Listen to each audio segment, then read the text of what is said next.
അധികാരി വർഗത്തിന്റെ പ്രത്യേക ശ്രദ്ധയ്ക്ക് ചിലപ്പോൾ നിങ്ങൾക്ക് തോന്നാം ഇതൊരു പ്രതിഷേധമാണെന്ന്. ക്ഷമിക്കണം, ഇതൊരു പ്രതിഷേധമേ അല്ല.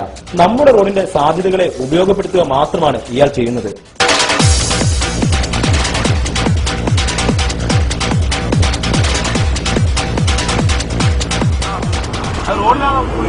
അത് പറയാൻ പറ്റില്ല. റോഡിൽ കുളിക്കേണ്ട ആവശ്യം വന്നാൽ റോഡിൽ കുളിക്കും, വീട്ടിൽ കുളിക്കുന്ന വീട്ടിൽ കുളിക്കും.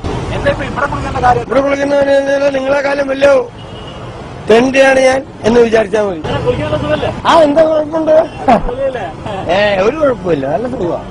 ഇത്രയും കണ്ടപ്പോൾ അധികാരി വർഗത്തിന് ഒരു തോന്നലുണ്ടാകാം, ഇയാളുടെ മാതൃക കേരളം മുഴുവൻ നടപ്പിലാക്കണമെന്ന്.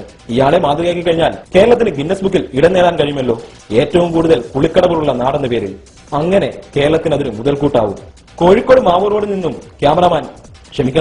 കുളിക്കടവിൽ നിന്നും ക്യാമറമാൻ മനോജ് മിഥുനയ്ക്കൊപ്പം എസ് അരുൺ ശങ്കർ, റിപ്പോർട്ടർ.